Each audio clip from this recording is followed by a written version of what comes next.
சிவாய நம. திருச்சிற்றம்பலம். வாக்கர்த்தா விவசம்ருக்தவ் வாக்கர்த்தா பதிபக்தயே ஜெகதப்பிதரவு வந்தே பார்வதி பரமேஸ்வரம். எல்லாம் வல்ல அம்மையப்பனாக விளங்கக்கூடிய தையல் நாயகி அம்பா சமேத வைத்தீஸ்வர வைத்தியநாத பெருமானுடைய திருவடிகளை வணங்கி என்னுடைய உபாசனை தேவதை அன்னை வாராகி அம்பாளுடைய மலரடிகளையும் பணிந்து என்னுடைய குருநாதரையும் என்னுடைய இஷ்ட தெய்வத்தையும் வணங்கி உலகம் முழுவதும் வாழக்கூடிய நெக்ஸ்ட் ஜென் நேயர்கள் அனைவருக்கும் தாம்பரம் வாராகி ஈசனேசர் ஜெய் வராகி நல்லாசிகள், வாழ்த்துக்கள். இப்போது முக்கியமான ஒரு தலைப்பு. நம்ம ஒவ்வொருத்தரும் பிறந்திருக்கிறோம். இந்த பிறப்பு நாம் எதுக்காக பிறந்தோம்? இப்போ இந்த பர்த்து இருக்குன்னா அது ஒரு காரணம் இல்லாமல் இருக்காது.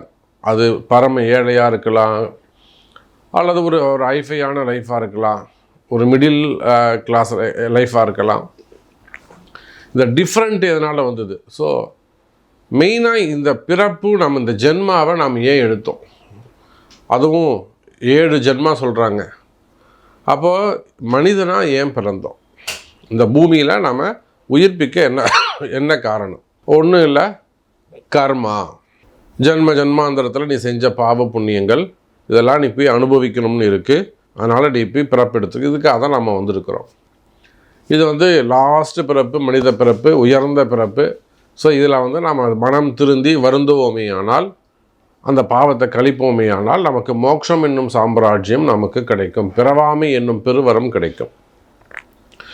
அப்போ நம்முடைய கஷ்டத்துக்கு எல்லாம், துன்பத்துக்கு எல்லாம் என்ன காரணம்னா, ஜென்மாந்தரத்தில் நாம் செய்த பாவங்கள், கர்மா. இதை கழிக்கிறதுக்கு தான் நிறைய வழிபாட்டு முறைகள் இருக்குது. குலதெய்வம் இருக்குது, சாமி கும்பிட்றது இருக்குது, விரதங்கள் இருக்குது, அப்புறம் நிறைய வழிமுறைகள் இருக்குது. எந்த மதமாக இருந்தாலும், நீங்கள் கிறிஸ்டினாக இருக்கலாம், இஸ்லாமிய பெருமக்களாக இருக்கலாம், எந்த மதமாக இருந்தாலும். ஸோ எத்தனையோ பாதிரியார்கள், அதே போல் எத்தனையோ இஸ்லாமிய பெருமக்கள், மதமார்கள் கூட நம்மிடத்தில் நமக்கு நண்பர்களாக இருப்பது உண்டு. ஃப்ரெண்ட்ஸாக இருக்காங்க, நிறைய டிஸ்கஷன் செய்வாங்க. இப்படி தான் இருக்குது சாமி, இப்படி தான் இருக்குது சாமின்னு சொல்லிட்டு நிறைய பேர் நம்மகிட்ட வந்திருக்கிறாங்க. ஸோ நிறைய பாஸ்டர்ஸ்லாம் அவங்க கமிட்டியில் இருக்கக்கூடிய ப்ராப்ளம், அதாவது போட்டி பொறாமைகள், இதெல்லாம் நம்மகிட்ட வந்திருக்கிறாங்க. அப்போ இந்த பாவகர்மா அப்படிங்கிறதுக்கு மதம் ஒரு தடை இல்லை. அது மனிதன், அவ்வளோதான். ஆணாக இருக்கலாம், பெண்ணாக இருக்கலாம், இவ்வளோதான் வித்தியாசம். வேறு எந்த அதுக்கு கேஸ்டோ மதமோ முக்கியமில்லை. இந்த பாவகர்மா 60 வயசு ஆகிடுச்சு, 70 வயசு, 60 வயசுக்கு மேலே தான் பயமே வரும். மினிமம் 50. இந்த பாவகர்மாவை நம்ம துச்சமா இல்லையா, கிளியர் பண்ணமா இல்லையா? சரி, இது எங்கே போனால் கிளியர் ஆகும்? ஒருத்தர் வாழ்க்கையில் ரொம்ப கஷ்டப்படுறாரு, இது எங்கே போனால் சரியாகும்? இது எங்கே போனால் இந்த பிரச்சனை தீரும்? இந்த பிறவிக்கு நாம் எங்கே போனோம்? ஏன்னா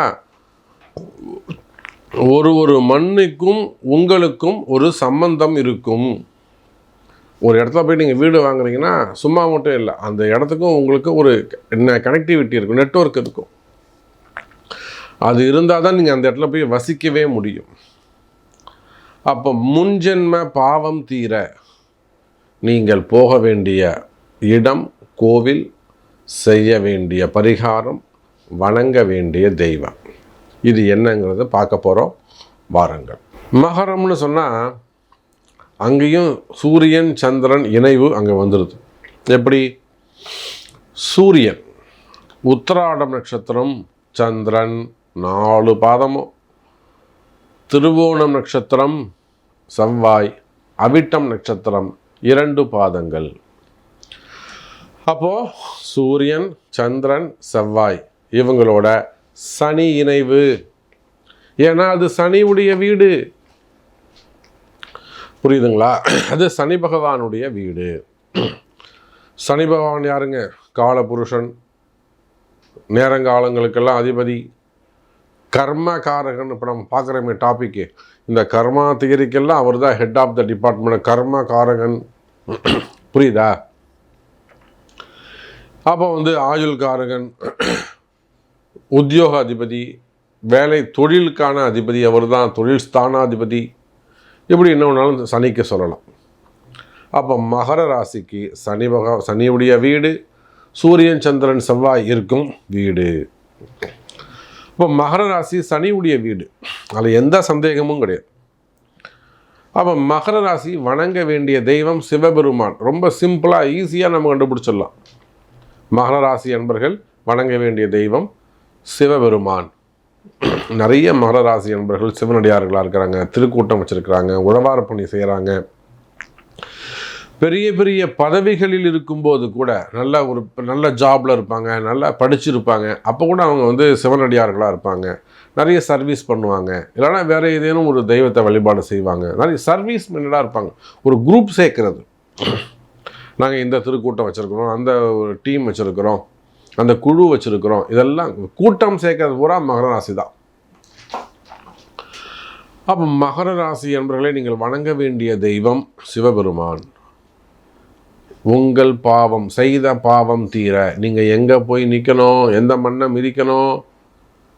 திருக்குற்றாலம். வணங்க வேண்டிய தெய்வம் சிவபெருமான், போக வேண்டிய இடம் திருக்குற்றாலம். சார், அது சனி பகவானுடைய வீடு சார். குருக்கெல்லாம் குருவாக இருக்கக்கூடிய அகஸ்திய பெருமான் ஸ்தாபிதம் செய்த ஒரு அற்புதமான ஸ்தலம். சிவபெருமானுடைய திருமணத்தை, உமாமகேஸ்வரன் கல்யாணத்தை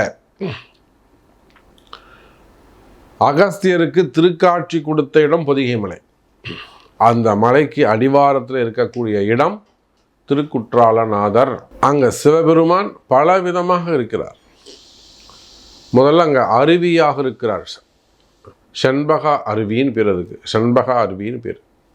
அருவியாக நீராக இருக்கிறார். பலாமரம், பலாநாதராக இருக்கிறார். பலாமரம் விருட்சம், எல்லா ஊர்லேயும் விருட்சகம், அந்த ஸ்தல விருட்சம் இருக்கும். திருக்குற்றாலத்தில் மட்டும்தான் சாமிக்கு வலது பக்கத்தில் ஸ்தல விருட்சம் இருக்கும். மீது எல்லா ஊர்லேயும் ஸ்தல விருட்சம் இடது பக்கம், வடக்காலத்தான் ஸ்தல விருட்சம். சுவாமியை சுற்றி வரும்போது சண்டிகேஸ்வரர் சைடு தான் ஸ்தல விருட்சம் இருக்கும்.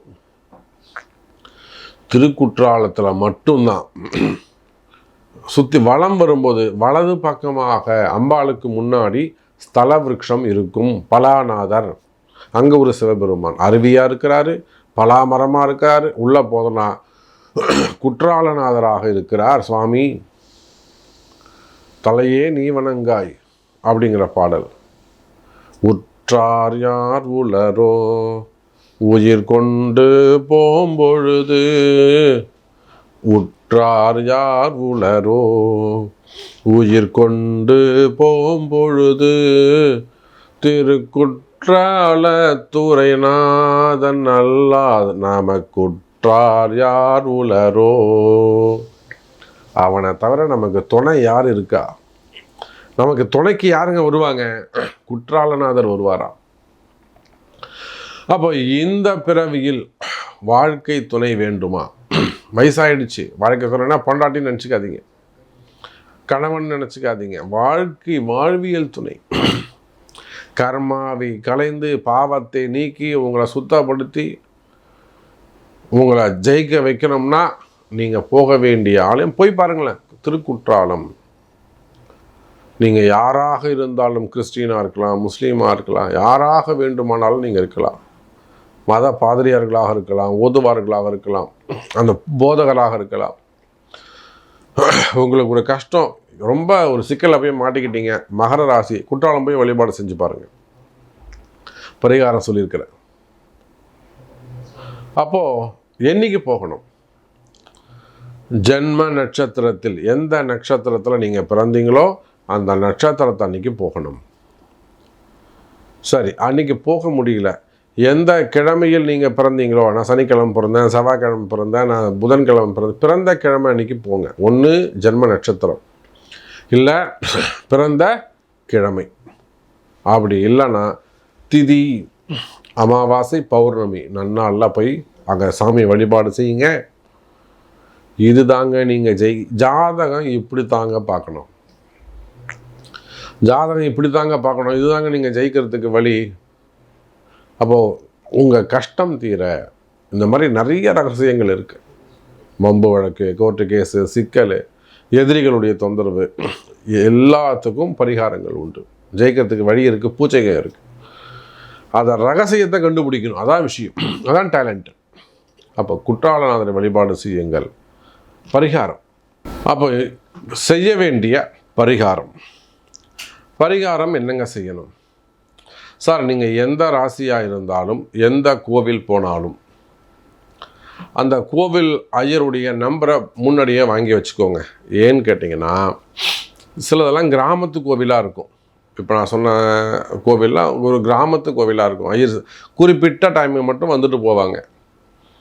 அப்போ அந்த ஐயரோட நம்பரை வாங்கிட்டு, நாங்கள் இந்த நட்சத்திரம் இத்தனாம் தேதி வரோம், இல்லை இந்த கிழமையில் வரோம், நீங்கள் அவைலபிளாக இருப்பீங்களா அப்படின்னு முன்கூட்டியே அவங்கள்ட்ட பேசி வச்சுக்கோங்க. எவ்வளோ செலவாகும் எல்லாமே நீங்கள் அவங்கள்ட்ட கேட்டு வச்சுக்கோங்க. உங்களுக்கு என்ன உதவி வேண்டுமோ கேளுங்க, நாங்கள் சப்போர்ட் பண்ணுறோம். ஐயருடைய நம்பர் வேண்டும்னா தரோம். அப்படிலாம் உங்களால் நீங்கள் லாங்கில் இருக்கீங்க, வெளி ஊர்களில் இருக்கீங்க, வெளி மாநிலங்களில் இருக்கீங்க, வெளிநாடுகளில் இருக்கிறீங்க, ஒரு கன்னியாகுமரியில் இருக்கிறீங்க, நீங்கள் வந்து கும்பகோணம் சைடு வந்துட்டு போனோன்னா உங்களுக்கு கஷ்டம். இல்லை அப்படி அந்த புரிசை சைடு வரணும்னா உங்களுக்கு கஷ்டம். நீங்கள் வந்துட்டு போகிறதுக்கே 4000 ரூபா செலவாயிடும். அப்போ அந்த 4000 ரூபா நீங்கள் மணி ஆர்டரோ இல்லை வந்து ஜிபேவோ பண்ணிங்கன்னா நீங்கள் உட்காந்துட்டுலேயே அந்த பூஜையை பண்ணி கொடுத்துடலாம். ஸோ இந்த மாதிரி சின்ன சின்ன ஹெல்ப்பு. இல்லை சாமி நான் நேரில் தான் வரணும், தாராளமாக உங்களுக்கு அந்த கூகுளில் எல்லா கோவில் நம்பரும் கூகுளில் போட்டிங்கன்னா லொக்கேஷன் கிடச்சிரும். எங்களோட சப்போர்ட் உங்களுக்கு தேவைப்படாது. இல்லை முடியல, ஏஜ்டு பர்சனாக இருக்கீங்க, நான் சொன்ன மாதிரி லாங்கில் இருக்கீங்கன்னா நிச்சயமாக நாங்கள் உங்களுக்கு சப்போர்ட் பண்ணுறோம், அந்த அபிஷேகம் பண்ணி தரோம். சரி, பரிகாரம் என்ன செய்யணும் சார்? இங்கே எந்த கோவிலுக்கு போனாலும் அந்த சிவனுக்கோ அந்த தெய்வத்துக்கு ஒரு அபிஷேகம், மகா அபிஷேகம் செய்யலைனா கூட ஒரு பால் அபிஷேகம், மினிமம் ஒரு பால் அபிஷேகம், ஒரு அபிஷேகம் பண்ணி ஒரு வாசனை புஷ்பம் சாத்தி அந்த தெய்வத்துக்கு உரிய இலைகளால், சிவனாக இருந்தால் வில்வம், முருகராக இருந்தால் நொச்சி இலை, அப்புறம் பெருமாளாக இருந்தால் துளசி, இந்த மாதிரி அந்த தெய்வத்துக்குரிய இலைகளால் சகஸ்ரநாம அர்ச்சனையும் செய்ய வேண்டும்.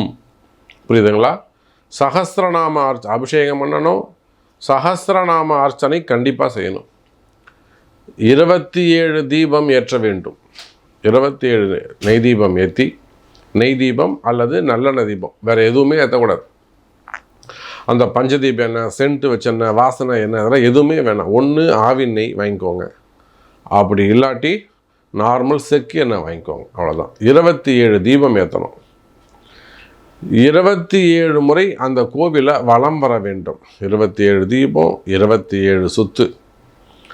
சக்கரை பொங்கலும் லெமன் சாதமும் நைவேத்தியம் பண்ணணும்.